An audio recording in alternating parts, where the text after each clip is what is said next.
capítulo 52, a partir do versículo 12. Amém? Vamos ler a palavra do Senhor.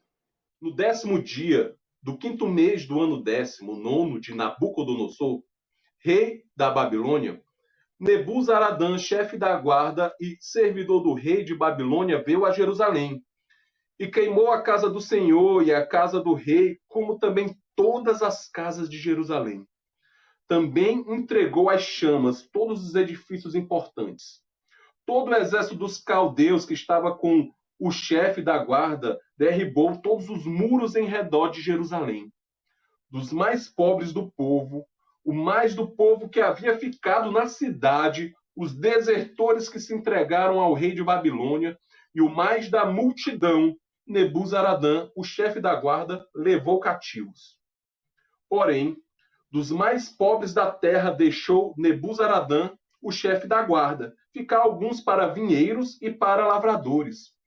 Cortaram em pedaços caldeus as colunas de bronze que estavam na casa do Senhor, como também os suportes e o mar de bronze que estavam na casa do Senhor, e levaram todo o bronze para a Babilônia. Levaram também as panelas, as pás, as espivatadeiras, as bacias, os recipientes de incenso e todos os utensílios de bronze com que se ministrava. Tomou também o chefe da guarda os copos, os braseiros, as bacias, as panelas, os candeeiros, os recipientes de incenso e as taças, tudo quanto fosse de ouro ou de prata. Quanto às 2 colunas, ao mar e aos suportes que Salomão fizera para a casa do Senhor, o peso de bronze de todos estes utensílios era incalculável. Quanto às colunas, a altura de uma era de 18 côvados. Um cordão de bronze de 12 côvados a cercava, e a grossura era de 4 dedos, e ela era oca. Sobre ela havia um capitel de bronze, a altura de cada uma era de 5 côvados, a obra da rede e as romãs sobre o capitel ao redor eram de bronze. Semelhante a este era a outra coluna com as romãs. Havia 96 romãs aos lados. As romãs todas sobre a obra era de rede, ao redor eram 100. Levou também o chefe da guarda a Seraias, sumo sacerdote, e a Sofonias, segundo sacerdote, e os 3 guardas das portas. Oremos. Senhor Deus, eis aqui a tua palavra, Senhor. Eu te peço, Espírito Santo de Deus, venha, Pai, aqui neste lugar, Senhor, e fala, Pai. Fala porque os nossos corações anseiam por ouvir a tua palavra. As nossas vidas, Pai, anseiam, Senhor, por ouvir a ti, Pai. Eu sei, Pai, que tu tem coisas grandes. Eu sei que os teus sonhos, Senhor, Pai, querem ser cumpridos em nossas vidas. Então eu te peço, Pai, vem aqui, Senhor. Fala, Pai, fala mais uma vez.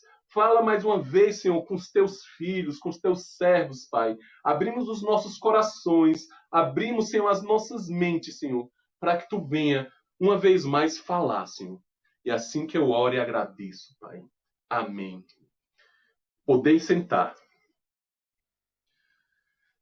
Pessoal, a passagem que eu acabei de ler para vocês é uma passagem extremamente arrasadora dos corações do povo que viveu isso naquele tempo, né?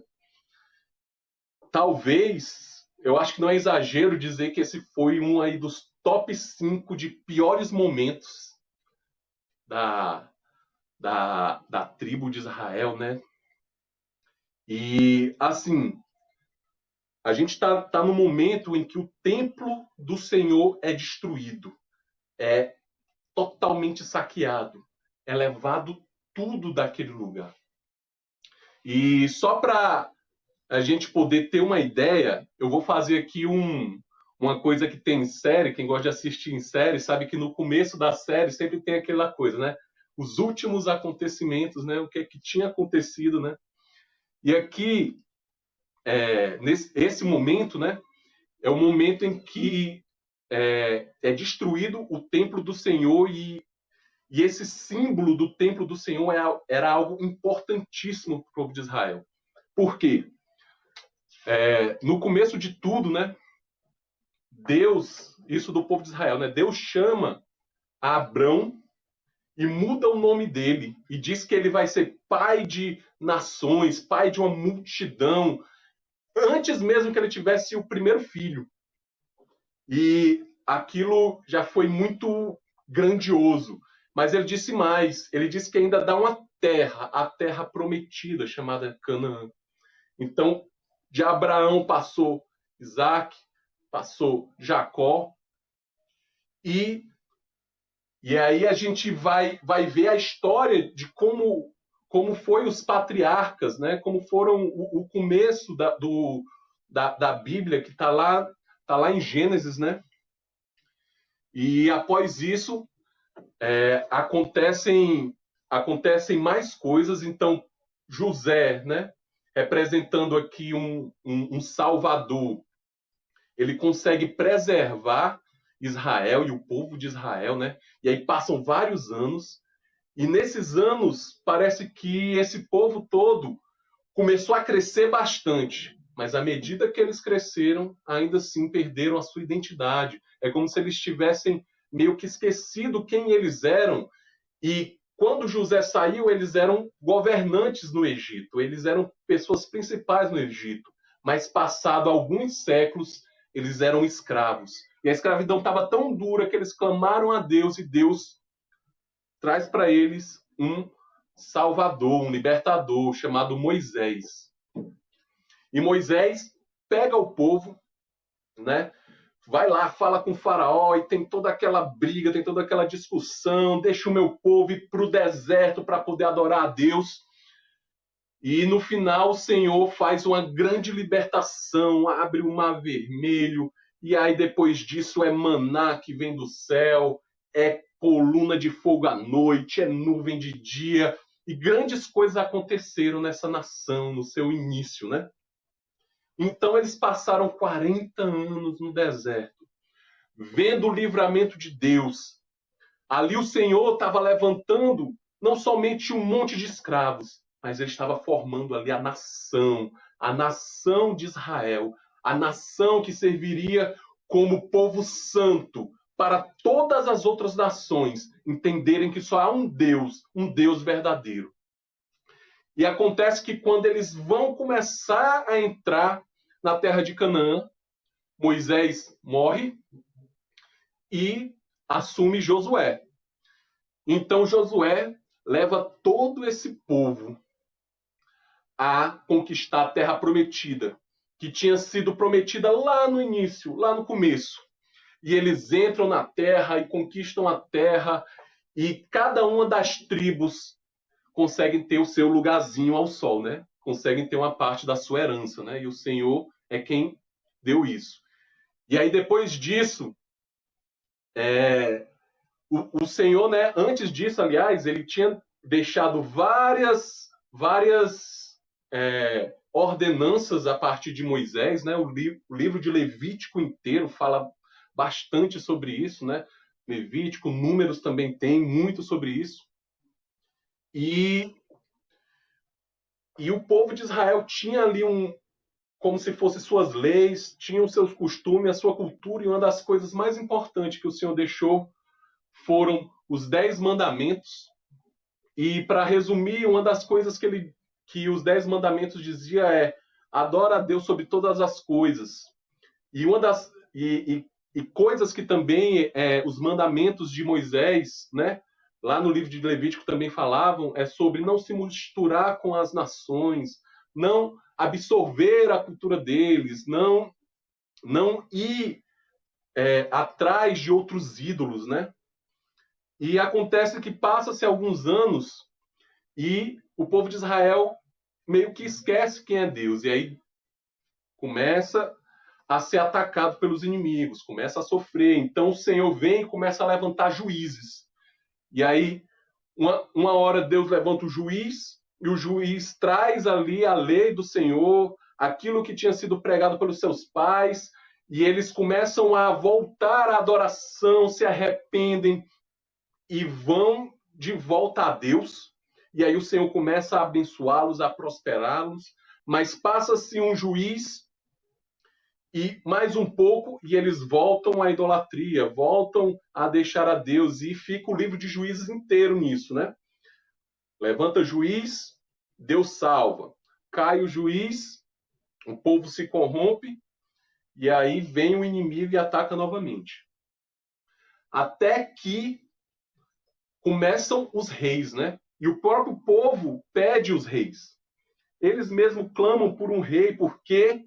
Porque eles viram nos outros povos que os outros povos tinham reis, e eles queriam um rei. E o primeiro rei, gente, a primeira escolha que é feita é Saul. E esse rei, ele era maior do que todos os outros, né? Diz a palavra de Deus que ele passava dos ombros das pessoas, né? Então ele era grande, ele tinha presença, ele era diferenciado. Mas aquilo era o que os homens viam. Porque, na verdade, ele não obedeceu ao Senhor 100%. E sendo um rei, ele deu um mau exemplo ao povo, sacrificando ao Senhor, prendendo o rei inimigo, quando o Senhor tinha dito que não era para prender, sacrificando ao Senhor, quando o Senhor disse que eram os levitas que tinham que fazer isso. Então o Senhor vem e levanta Davi como rei. E aí, depois de Davi, ele vai lá e batalha contra os inimigos de Israel e traz, de certa forma, uma paz para Israel, traz coisas boas para Israel. E, por um lado, ele era um homem extremamente temente ao Senhor. A palavra diz que ele tinha um coração como o coração de Deus, um coração maleável, um coração que buscava ao Senhor e adorava ao Senhor.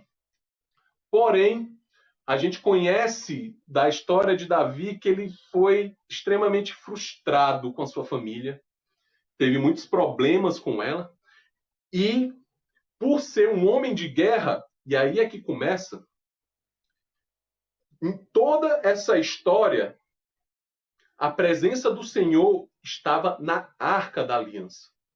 E desde os tempos das tendas, lá do Êxodo de Moisés, onde a arca foi construída, até então a arca representava essa presença do Senhor.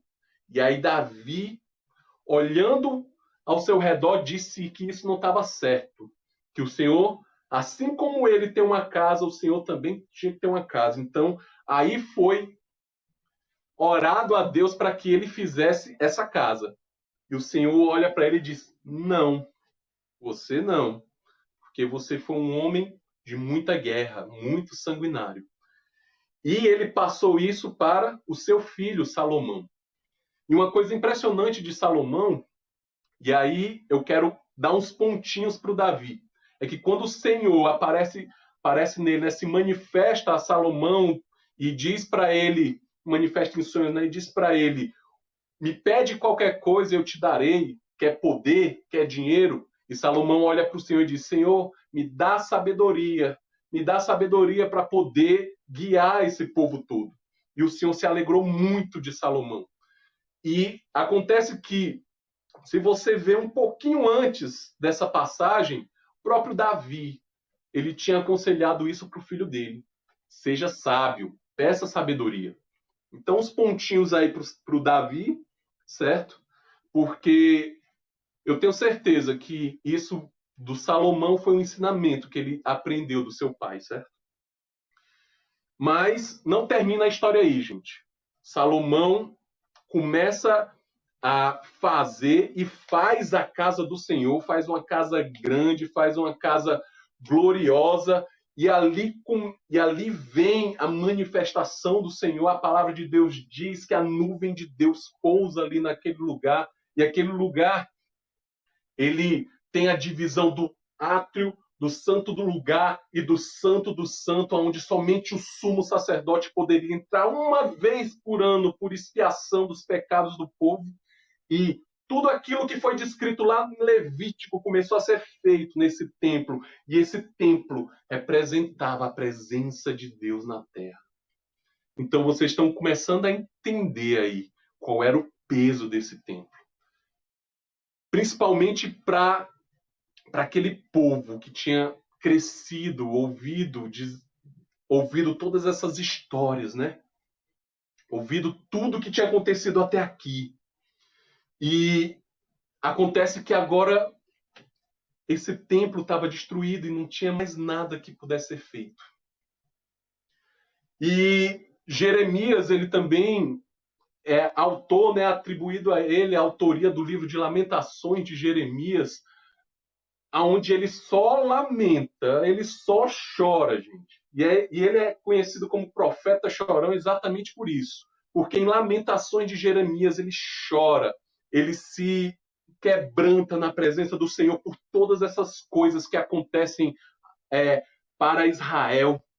Nesse tempo em que o templo foi destruído, a tribo de Israel ela tinha sido ainda partida em duas, ficou Israel no norte e aqui ficou a tribo de Judá, e nesse tempo a tribo de Israel já tinha sido conquistada e somente Judá tinha ficado, e nesse momento ela era esmiuçada, seus muros eram derribados, seus prédios importantes eram queimados. E ele tinha mesmo muito motivo para lamentar. A verdade é que o povo de Deus estava passando por uma das suas maiores crises ali naquele momento.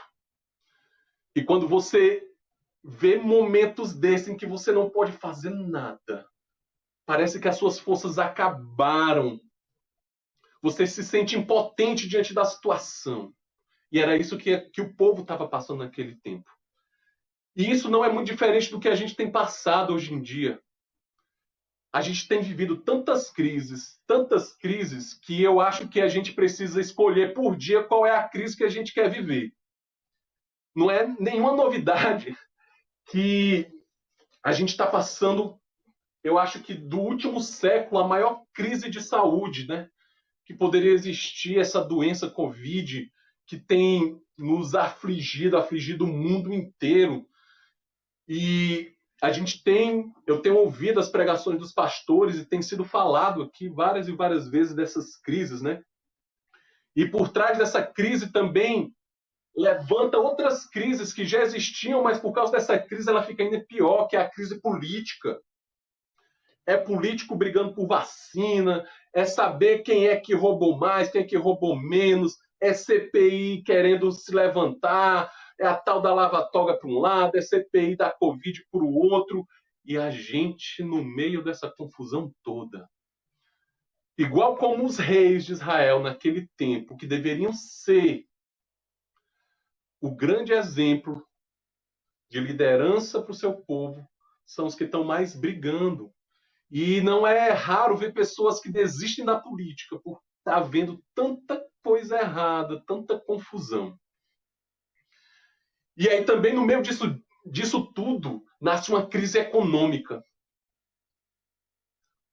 O desemprego aumenta, a indústria fica esfriada, o comércio fica frio, e aí começa os lockdown e a gente não sabe o que fazer, porque se não liberar, as lojas vão à falência. Mas se liberar, os clientes podem morrer, os trabalhadores podem morrer por causa dessa Covid e a gente fica entre a cruz e a espada. Mas como não bastasse essas crises, tem as crises encobertas. E talvez essas sejam ainda pior, porque essas são as crises que ficam debaixo do tapete. É o consumo de remédios que tem aumentado. O pastor Timóteo, ele é alguém que fala bastante sobre isso, tem falado bastante sobre isso, de quantas e quantas farmácias têm sido abertas na nossa cidade. E crises da ansiedade, crises da depressão. E talvez, eu não sei para vocês, mas para mim o que tem mais me alertado é a crise religiosa de porque a gente, infelizmente, está num meio diferente, no meio digital.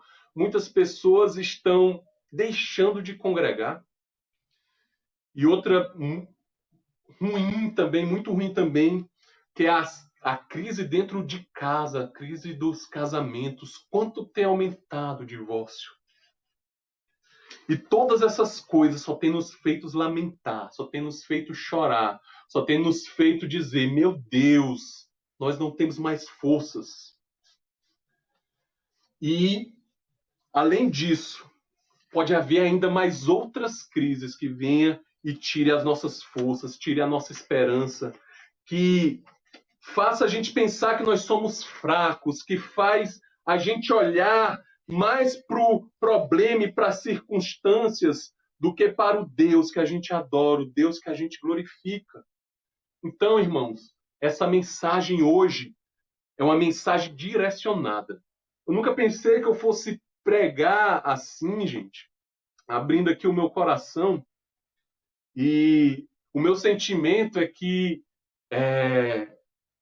o meu esforço aqui, nessa palavra, é que eu não atrapalhe ela. E eu acho que vocês vão entender lá para o final. Então, por favor, continue orando por mim. Não me deixem só, gente. Não me deixem só. Fiquem em espírito de oração. Porque essa mensagem é para mim, é para você.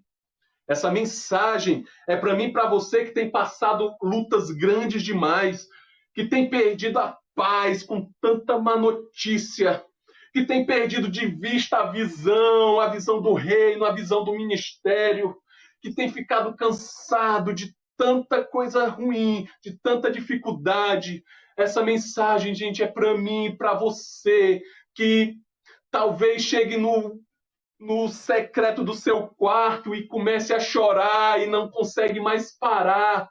Essa mensagem não é para mim e para você, que olha para o templo destruído, para os muros derribados, para o fogo que tem consumido os teus sonhos e tem dito, Jesus, e agora?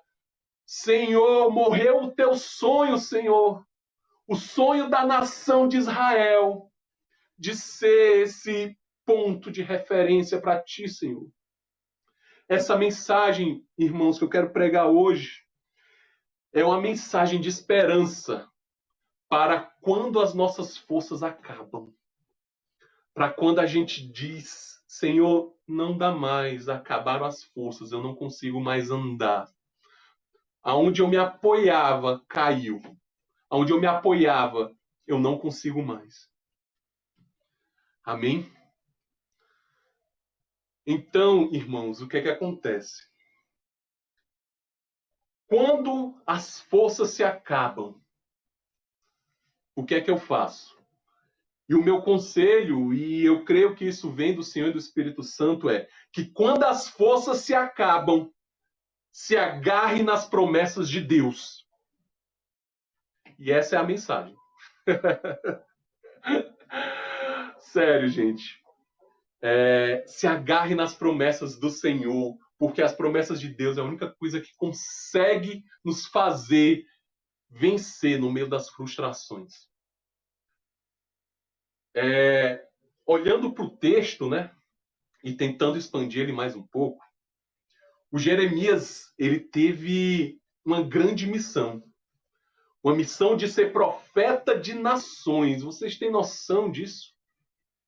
Quando ele foi chamado, né, para o ministério, ele estava num contexto em que os assírios estavam conquistando lá Jerusalém, aliás, Israel do Norte, e Nabucodonosor estava ali circuncidando já a cidade. E o Senhor chama ele para poder profetizar as nações. E, de fato, o livro de Jeremias tem profecia para todas aquelas circunvizinhanças. E, para ser mais profundo, ele teve profecias que atingem até hoje as nossas vidas. A princípio, o Senhor levanta ele para que ele chame o povo ao arrependimento.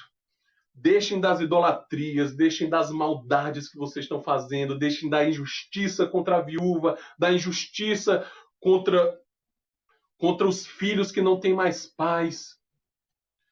E o Senhor chama ele, levanta ele. E chama ele quando ele era ainda jovem. Ele era um jovem sacerdote que vivia numa cidade sacerdotal. E o Senhor chama ele para que ele venha dessa palavra. E eu acho que isso é um mal dos pregadores. Eu não sei se isso acontece com vocês também, certo? Com os irmãos que têm pregado, mas o Senhor chama a gente e aí a gente olha para ele e diz: "Ô Senhor, eu sou tão pequeno, pai, eu não consigo não, meu Deus, não dá certo para mim não". E o Senhor olha para ele e diz, Jeremias, lá no Jeremias 1, versículo 8, não temas, Jeremias, porque eu estou contigo, eu sou contigo, eu que vou na tua frente. E aí ele chama o povo ao arrependimento, mas o povo não dá ouvidos.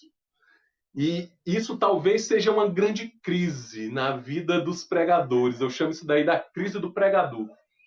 Que a gente vem aqui e fala coisas que o Senhor tem revelado. E hoje a gente não consegue mais olhar para o rosto de vocês, mas antes de tudo isso, né, a gente olhava e via que a pessoa estava entendendo, via que a pessoa estava recebendo, via que a pessoa estava tendo uma decisão ali naquela hora. Mas era dar um passo fora da igreja e ver a pessoa repetindo de novo a mesma coisa. A mesma coisa. E isso é o que eu chamo da crise do pregador, né? Então a gente tem que saber ultrapassar essa crise aí, porque a palavra não é nossa, a palavra é do Senhor. A palavra não é para mostrar que a gente sabe de alguma coisa, mas é a palavra do Senhor, a palavra de livramento para aqueles que Ele ama. Então é a palavra que livra você do juízo. Porque Jeremias começou sendo levantado para chamar o arrependimento, mas vendo que o país inteiro não se arrependia, que todos os da tribo de Judá, daquela cidade, não queria se arrepender, então a próxima mensagem de Jeremias foi avisando a Judá sobre o juízo do Senhor que viria e que era irreversível, tendo como mente, ou tendo como objetivo que o povo não se arrependia e não queria se arrepender.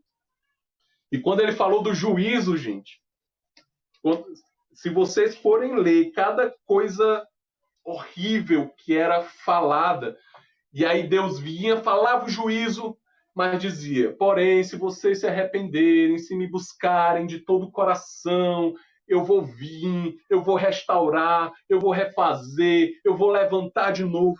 E o povo não ouvia. E a angústia dele era tão grande porque a palavra de Deus diz que ele ouvia do Senhor que tinha que pregar e aquilo angustiava ele, angustiava o coração, porque ele sabia que aquilo ia acontecer, porque ele sabia que os muros seriam derrubados, que as coisas iriam ser transformadas, e aquilo angustiava ele. Então, ele escreve esse livro de Lamentações, e lá no capítulo 3 ele começa a falar que a cidade está sitiada, que está abandonada, que os muros estão quebrados, e ele começa a lamentar, Senhor, por que tu não ouves o meu clamor? Senhor, por que tu vai fazer isso com a tua descendência? Por que vai fazer isso com a tua herança? E ele vai se angustiando, angustiando, angustiando, angustiando, até que lá no capítulo 3, versículo 21, ele fala para si mesmo. E essa é a promessa, certo? É a promessa, é quando a promessa começa a se desenvolver, agarre-se na promessa. E ele fala para si, quero trazer à memória o que me pode dar esperança. E aí ele, no meio de todas essas profecias de que iria vir a destruição, que viria, com certeza viria toda essa destruição na cidade de Israel, o profeta pede que venha a trazer à memória aquilo que dá esperança. Então ele se lembra que lá em Jeremias, capítulo 31, a partir do versículo 31, o Senhor fala com ele, fala sobre a nova aliança, que diz o seguinte: eis aí vem dias, diz o Senhor, e firmarei nova aliança com a casa de Israel e com a casa de Judá. Não conforme a aliança que fiz com seus pais no dia em que os tomei pela mão para os tirar da terra do Egito, porquanto eles anularam a minha aliança, não obstante eu os haver depositado, diz o Senhor. Porque esta é a aliança que firmarei com a casa de Israel depois daqueles dias, diz o Senhor. Na mente lhes imprimirei as minhas leis, também no coração lhe inscreverei. Eu serei o seu Deus e eles serão o meu povo. Não ensinará jamais cada um ao seu próximo, nem cada um ao seu irmão, dizendo: conhece ao Senhor, porque todos me conhecerão, desde o menor até o maior deles, diz o Senhor, pois perdoarei as suas iniquidades e dos seus pecados jamais me lembrarei. Glórias a ti, Jesus, glórias a ti, meu Deus. E assim, quando ele traz à memória aquilo que dá esperança, ele deve ter lembrado das coisas que o Senhor profetizou, de paz, de restituição de Israel. E eu creio que ele começou a lembrar de toda a misericórdia de Deus e continuou o terceiro capítulo, a partir do versículo 22, que diz: as misericórdias do Senhor são a causa de não sermos consumidos, porque as suas misericórdias não têm fim, renovam-se cada manhã. Grande é a sua fidelidade. A minha porção é o Senhor, diz a minha alma, portanto esperarei nele. Bom é o Senhor para os que esperam por ele, para a alma do que os busca. Glorificado seja o teu nome, Jesus. Glorificado seja o teu nome, Pai, porque com misericórdia tu ages sobre nossas vidas, porque com misericórdia tu vens, Senhor. Ah, Pai, porque, Pai, quando nós pensamos que está destruído, que a árvore está cortada, que não tem mais jeito, tu vens, Senhor, com as tuas misericórdias que se renovam a cada manhã e faz tudo de novo. E essa é a cura que veio na alma do Jeremias, gente. Foi se apegar às promessas. Não tinha como você se segurar diante de tanta profecia ruim sobre a cidade santa de Deus, a herança do Senhor, sem que se apegasse nas promessas. E acontece que todos nós temos um tempo de Jeremias. Todos nós temos um tempo de Jeremias na nossa vida. Se ainda não aconteceu com você, prepare-se, porque vai acontecer. E eu também tive o meu tempo de Jeremias, quando, alguns anos atrás, lá para 2018, meados de 2018, eu fiz uma viagem para casa da minha irmã, né? Eu viajei lá para ela e passei lá alguns meses. E aconteceu que eu tinha ido para lá porque havia uma grande chance de eu ter um emprego, de poder recomeçar a vida.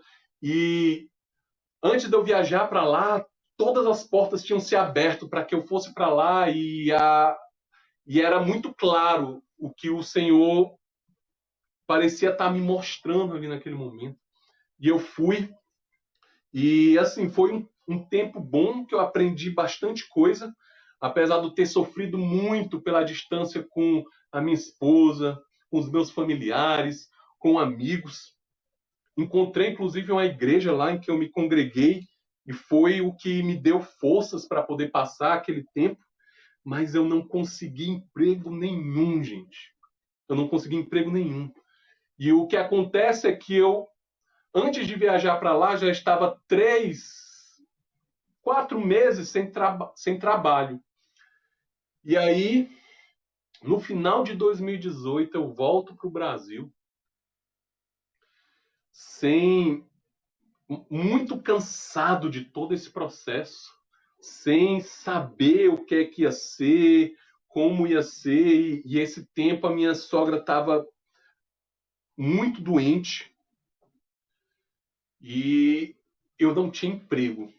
Apesar que eu tinha um seguro-desemprego que eu estava recebendo e era o que estava conseguindo nos sustentar naquele momento, eu sabia que só faltava mais alguns meses e já ia acabar, e eu não sabia o que fazer.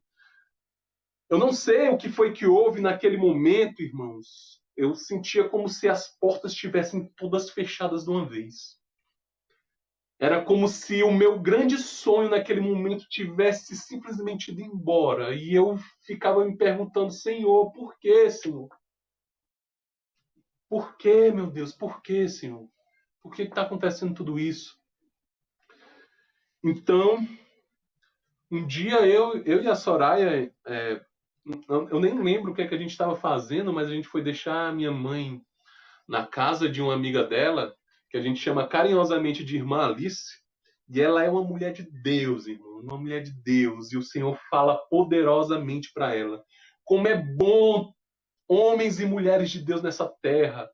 Irmão, se você achar um homem ou uma mulher de Deus, cola nele. Cola nele, porque o Senhor, ele abençoa as pessoas de uma forma que faz transbordar. Nem que seja para você ser abençoado junto, mas fique com ele. Obviamente que a presença do Senhor é a nossa maior bênção. E eu me lembro naquele dia que eu fui deixar a minha mãe lá, ela na verdade tinha ido pegar algo, eu nem lembro mais o que era, mas ela foi e rapidamente ela voltou e eu meio que fiquei sem entender e ela chega pra gente, olha, a irmã Alice ali, ela tá querendo fazer uma oração e tá chamando uma tal de Soraya para ir. Aí eu falo, Soraya não é comigo, né? Mas eu vou, porque oração é bênção e a gente acaba sendo abençoado. E, irmãos, a gente foi nessa oração e o Senhor falou poderosamente. Falou coisas para Soraya que até hoje fazem revoluções na vida dela e na minha também. Mas teve uma palavra que ela disse direcionada para mim, do Senhor. Ela disse, homem, não se preocupe, pois eu te sustentarei. Eu sustentarei a ti, não vai te faltar nada. Não se preocupa. E eu me lembro que eu saí daquela oração e guardei essa palavra para mim. E uma coisa que eu aprendi é que as profecias, né, que são dadas, elas são marcadas pelo tempo. A profecia boa é aquela que se cumpre no tempo, né? Mas eu fiquei com aquilo no coração e disse, Senhor, faz a tua vontade. Teu servo sou. E aconteceu que naquele mesmo mês, né, isso foi em janeiro, naquele mesmo mês a minha sogra chegou a falecer. Foi um momento muito difícil para mim e para minha esposa. Até hoje a gente fala dela, de coisas simples, gente. E eu entendo todas as pessoas que perderam algum parente na Covid, eu entendo bastante sobre a falta que faz a pessoa. A gente viveu com a minha sogra por 5 anos, mais ou menos 5 anos, eu acho que um pouco mais. E eu acho que se eu falar mais alguma coisa, a Soraya vai me bater. Mas, e depois desse tempo, ainda fiquei mais 2 meses sem emprego. Irmãos, e eu me lembro que eu só ia receber mais o meu seguro-desemprego até abril. Passou de abril, eu não ia receber nada. E eu orando e não entendendo por que tudo aquilo estava acontecendo. Eu sou da área de desenvolvimento de software. E é uma área, gente, que tem só crescido. Inclusive, nessa crise da Covid, é uma área que tem crescido. E naquele tempo não era diferente. Era uma área pedindo por gente o tempo inteiro e eu não entendia por que eu não pegava nada, irmãos. Nada, nada, nada, nada. Mas havia no meu coração. Jesus, vocês não estão orando por mim, não, né? Eu falei para vocês não me deixarem só, hein? Oh! Mas havia no meu coração uma promessa. Não temas, porque eu te sustentarei. E eu me agarrei nessa promessa, irmão. E no último dia em que eu podia ficar sem emprego, abriu uma porta, irmãos, para me poder trabalhar. E eu glorifiquei ao Senhor, porque Ele não se esqueceu de mim, Ele não se esquece de mim.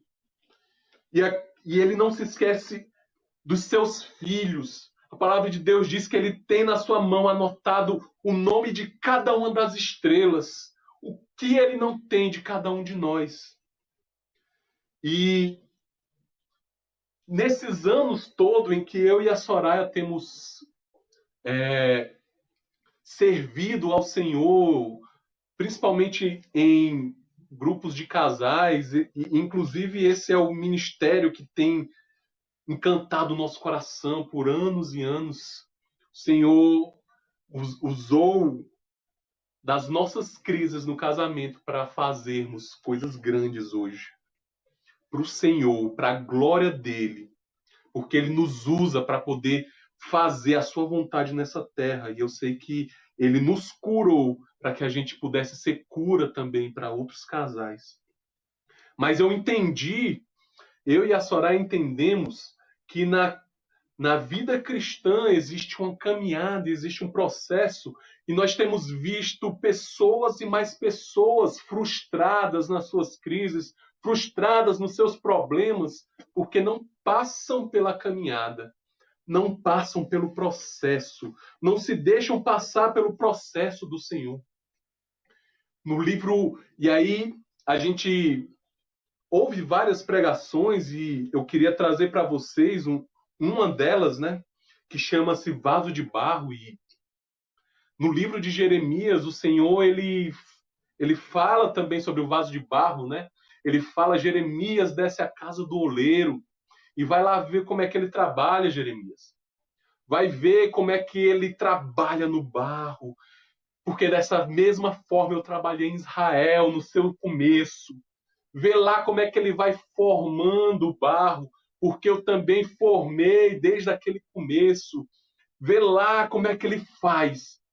Mas chega um momento que alguma falha acontece, algo não agrada, então o oleiro vem e desfaz o vaso e começa tudo de novo. Assim somos nós também no processo. O Senhor toca a gente, pega a nós como uma massa e vai trabalhando e vai fazendo. E aí a gente aprendeu que há uma forma em que o oleiro trabalha. Ele faz esse trabalho de amassar a massa, né, de preparar a massa, para que ele possa tirar cada pedrinha. Tira as pedrinhas. E aí chega um momento, irmãos, que ele passa uma faca e ele sai cortando, e ele sai cortando, e ele sai cortando. E aí depois ele vai lá e mão na massa de novo. Fica lá amassando a massa, até ele ficar bem maleável e ele começar a construir o vaso que ele quer, do jeito que ele quer. E muitas vezes a gente não quer passar por esse processo, o processo de ser montado, porque chega um momento em que está feito o vaso e ele vai para o forno e fica lá no forno da provação, no forno das crises, fica lá no forno. E aqueles que não passaram pelo processo completo correm um grande risco de ter uma pedrinha dentro dele, de ter um pouco de ar dentro dele. E sabe o que é que acontece quando um vaso vai com pedra para dentro do forno? Quando ele chega a certa temperatura, a pedrinha do processo que ele não passou esquenta tanto que o vaso destrói. E aí vem o oleiro e tem que pegar novamente aquele vaso, passar novamente pelo processo de amassar, de cortar, de fazer e refazer e refazer. Mas, irmãos, quando a gente passa pelo processo do vaso do oleiro, e o fogo passa, e o vaso está pronto. Então aquele vaso vira um vaso de honra para ser usado pelo Senhor, para a obra que Ele quiser, para onde for, para o que Ele quiser, e que Ele venha se deleitar nos vasos que somos nós, em nome de Jesus. Em nome de Jesus, seja um vaso na mão do oleiro, deixa ele fazer o que ele quer de ti, meu irmão, porque no final do processo fica sobre nós as impressões digitais do Senhor, onde quem for ver aquele vaso consegue reconhecer que é o Senhor quem está fazendo, que é o Senhor quem está levantando, que é o Senhor quem está edificando. Amém? E um outro ensinamento é o que a gente também chama de trabalho do ferreiro. E o trabalho do ferreiro é o seguinte, gente. Ele pega um pedaço de ferro, certo? E ele joga no fogo. Queima, queima, queima, queima, queima, queima, queima.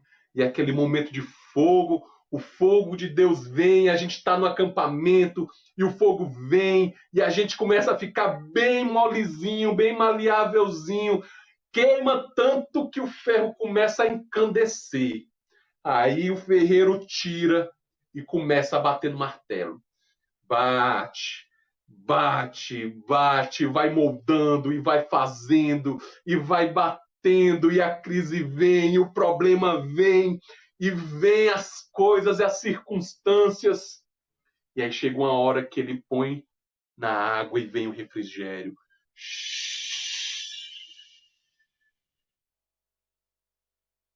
E aí ele olha, ainda não está como eu quero. Fogo de novo, e queima, e queima, e queima mais uma vez. E aí está incandescente, e ele retira, está bem maleávelzinho. Vem de novo o martelo. O martelo do Senhor, é a sua palavra para poder nos instruir, para poder nos mostrar a sua verdade, para poder mostrar que no meio das frustrações, no meio das crises, nós estamos sendo moldados, nós estamos sendo transformados para que ele faça ali o instrumento que ele quer, o instrumento para ser usado. E depois dali vem o refrigério do Senhor.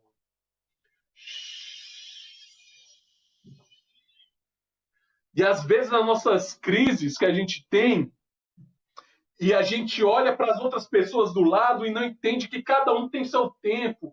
Não adianta você que está no martelo olhar para a pessoa que está no refrigério, porque ele está no outro tempo, ele está numa outra fase da vida dele. Não adianta você, quando está no martelo, olhar para quem está na fornalha incandescente e tentar guiar a sua vida por ele, porque ele está em outro tempo, em outra fase do processo. Se você está no processo, fique no processo, resista no processo, triunfe no processo, se agarre à promessa dentro do processo e vença com o Senhor. Porque se ele está lá fazendo, se ele está lá agindo na tua vida, é porque ele está te moldando para ser uma ferramenta útil. Porque se você não quiser passar pelo processo, meu irmão, a única saída que ele tem é deixar você do lado. E você não vai ser mais usado. Porque uma ferramenta incompleta não tem uso nenhum. Passe pelo processo, Jeremias. Não fique lamentando para sempre. Porque a Babilônia vai cair. O cativeiro vai acabar. A cidade vai ser reconstruída. Lá em Ageu, a glória desta última casa vai ser maior do que o da primeira. Oh, glória a Deus. Jeremias, ouve, Jeremias. O sonho não acabou.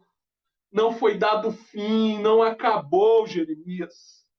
Porque enquanto pode estar no teu coração que o negócio vai se reerguer, quando a casa for reconstruída, lá em Joel, capítulo 2, a partir do versículo 28, o Senhor promete, e deixa mais promessas do derramamento do Espírito. Porque quando a gente está pensando que o Senhor vem para poder reconstruir uma outra casa, ele já está sonhando com o templo do Espírito Santo, que é o coração de cada um de nós que se abre e deixa o Senhor agir em nossas vidas.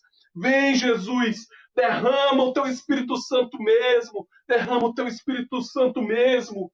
Irmão, quando as forças se acabam, se agarre nas promessas do Senhor. E as promessas são muitas. As promessas são muitas para as nossas vidas. Olha só as promessas de Deus. Saiba que você não está só. Se você é daqueles que estão chorando, lá em Mateus 5, versículo 4, a Bíblia vai falar: bem-aventurados que choram, pois eles serão consolados. Se você é um do que está angustiado no seu coração e tem estado entristecido, em Salmos 86, versículo 7 diz: no dia da minha angústia clamarei a ti, pois tu me responderás. Aqueles que estão aflitos na sua alma e não sabem como vai ser o dia de amanhã, lá em Mateus 11, 28, o Senhor diz: vinde a mim, vós todos que estáis aflitos sobre o fardo, e eu vos aliviarei. A todos aqueles que estão doentes, e já já a gente vai orar pelos doentes, o Senhor diz em Isaías, capítulo 53, versículo 4, certamente Ele tomou sobre si as nossas enfermidades, as nossas dores, levou sobre si. Se você está sem esperança, lá em Hebreus 11, versículo 1, a palavra de Deus fala: ora, a fé é a certeza daquilo que esperamos e a prova das coisas que não vemos. Se você está sem fé, lá em Lucas, capítulo 1, versículo 37, diz: pois nada é impossível para Deus. Se você está cansado, não encontra descanso, lá em Salmos, capítulo 91, versículo 1, o Senhor diz: o que habita no esconderijo do Altíssimo, a sombra do Onipotente descansará. Se você está se sentindo só, lá em Mateus, capítulo 28, versículo 20, o Senhor diz: eis que estou convosco todos os dias, até a consumação dos séculos. Você não está só. Você não está só, meu irmão. Você não está sozinho. Aleluias. Glórias a ti, Jesus, porque tu não nos abandona. Pelo contrário, Senhor, tu tem, Pai, levantado as nossas vidas, levantado-nos para ti, Jesus, e eu te glorifico e te exalto. Mas você pode virar agora para mim e dizer: mas Anderson, o que aconteceu comigo é uma coisa que não tem mais volta. Foi e não volta mais, e não tem mais o que fazer, e acabou o meu casamento, acabou o meu ministério, acabou a minha visão, eu não acredito mais, eu não consigo, a frustração é maior. E a última coisa que eu quero dizer nessa noite é: o amor de Deus e as suas promessas nos dão condição para vencermos nas frustrações. Irmãos, eu passei essa noite aqui, esse momento todo, para poder chegar nessa parte. Eu sei, irmãos, eu não quero estar aqui pregando uma espiritualidade que não existe, um triunfalismo que não condiz. Mas eu quero que você entenda que as promessas do Senhor, que o sonho de Deus para as nossas vidas, ele não é uma coisa que só acontece com os outros. Ele é algo que acontece com cada um dos seus filhos e daqueles que se põem na brecha para poder ouvir e receber. Mas aqui eu não estou dizendo, meu irmão, que vai ser do jeito que você quer. Eu não estou dizendo que a sua vitória, meu irmão, vai ser que você vai ficar rico. Não, irmão. Eu não estou dizendo que a sua vitória vai ser que Deus vai te curar de todas as doenças. Porque o Deus que nós servimos, ele tem poder sim para curar das doenças. Mas Deus também nos cura na doença. Não é isso que eu estou dizendo, irmão. Entenda. Entenda que vencer as frustrações é muito maior do que isso. E somente com o amor de Deus e as suas promessas é que nós temos condição para viver uma vitória, mesmo na frustração, mesmo quando os nossos sonhos não são realizados, mesmo quando nós não alcançamos aquilo que tanto queremos. No começo dessa ministração, eu falei um pouco sobre a história até Jeremias. E o que acontece? Existiu vários personagens antes desse momento e depois desse momento que viveram frustrações na sua vida, mas ainda assim venceram no propósito do Senhor. No começo, José, ele foi vendido como escravo, irmãos. Ele perdeu a sua juventude inteira sendo escravo, não conheceu direito os seus pais, não viveu, aliás, direito com seus pais, não pôde aproveitar a vida com seus irmãos. Ele era um escravo, filho de um homem rico, vivendo como escravo. Porém, ele foi levantado como governador ali daquele lugar. E quando seus irmãos chegaram, ele entendeu o propósito de Deus e disse para eles: não tem mais o que lamentar, porque Deus me enviou na frente de vocês para preservar o sonho de Deus que ia se cumprir. E, irmãos, Moisés, ele não entrou na terra prometida, irmãos. Ele passou 40 anos rodando com aquele povo, aguentando murmuração, porque tem uma diferença de lamentação para murmuração. Na lamentação, a gente chora para Deus, esperando que ele venha fazer algo, tendo a esperança de que o Senhor vai nos ouvir e que ele vai fazer coisas novas. A lamentação é um clamor para que o Senhor haja sobre nossas vidas. Agora, a murmuração, irmão, é a dúvida. É duvidar que Deus tenha poder para fazer. É duvidar que Deus não consegue mudar a história. É olhar para aquela coluna de fogo e só pensar nas pessoas que não tem carne para comer no deserto, quando tem maná todo dia para comer. Murmuração, irmãos, é quando você está olhando para a terra prometida, e lá é a terra que mana leite e mel, mas você só consegue ver os gigantes, você só consegue ver os reinos e as cidades fortificadas. Isso é murmuração. E Moisés não entrou nessa Canaã. Porém, ele foi aquele que compilou o Pentateuco, que são os 5 primeiros livros da Bíblia.